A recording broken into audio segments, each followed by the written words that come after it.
pit had a lot of sand in it. The wind probably drifted sand back over the plain within days after we found it. Rip pointed at the sandstone cliff they were approaching. About there, I think. Yeah. Hagen stopped the jeep and watched Rip bound away. He was a good-looking, athletic kid, and smart as they come. The boss picked his resume from a pile of 200 engineering students who applied for the summer job. The kid worked hard, never complained. Still, this was just a summer job to young Cantrell. Rip was too bright to settle for seismic surveying when he graduated next May. Hagen sighed, turned off the jeep, and stretched. The low cliff rising in front of him was sandstone, sculpted by the wind, like thousands of similar formations in this section of the desert. It was perhaps 20 feet high, Hagen guessed. The slope of the face was about 30 degrees, gentle enough to scramble up. Better come up here and look, Dutch. What'd you find? Looks like metal, right in the rock. A survey marker rod? Come look. Hagen slowly climbed to where Rip was perched about 10 feet above the desert floor. It's metal of some kind, Dutch. Curved, right in the rock. Hagen reached out, touched it. The metal was exposed for a length of about a foot. Vertically, perhaps 4 inches of metal were showing. At the maximum, the metal protruded about an inch from the stone. Looks a little like the bumper of an old Volkswagen Beetle, polished by wind-blown sand. It's no bumper, Rip muttered. Hagen bent down to study the exposed surface. It resembled steel, yet it didn't. A titanium alloy? It seemed too shiny, too mirror-like to be titanium, he thought. And the color was wrong. The metal was dark, a deep gray, perhaps.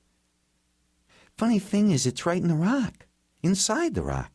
Now, how do you suppose someone got that in there? Looks like it was exposed as the wind and rain weathered this cliff. That can't be right, Rip Cantrell countered stubbornly. That would mean it was older than the rock. It's a mystery, Hagen said dismissively and turned to look out over the desert. Dirt, sand, and stone. But it was beautiful. He loved being outdoors. Even though he had an engineering degree, he had never wanted an inside job. Rip picked up a handy stone and swung it against the exposed metal. It made a deep thunk. Hagen turned around to watch. Cantrell swung the rock 3 times, hard, then examined the metal closely.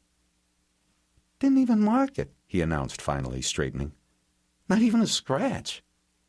Hagen bent down and again examined the surface, which was smooth, extraordinarily so, without a mark of any kind, like a mirror. Amazing how sand can polish metal. Well, wind-driven sand wears away the hardest rock.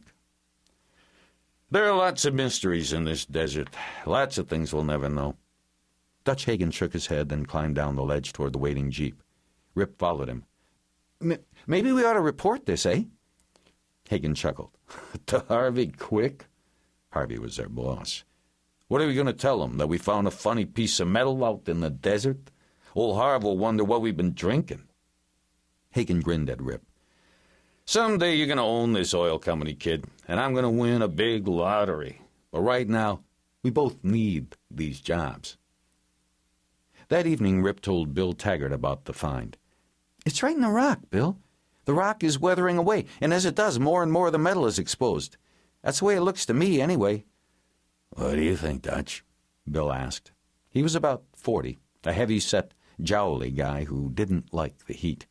He spent most of his afternoons in the tent plotting the team's work on a computer. The kid is leveling with you. I don't know any more than he does. Never saw anything like it. Show it to me in the morning, will you? Sure, if we can find it again. Taggart smiled.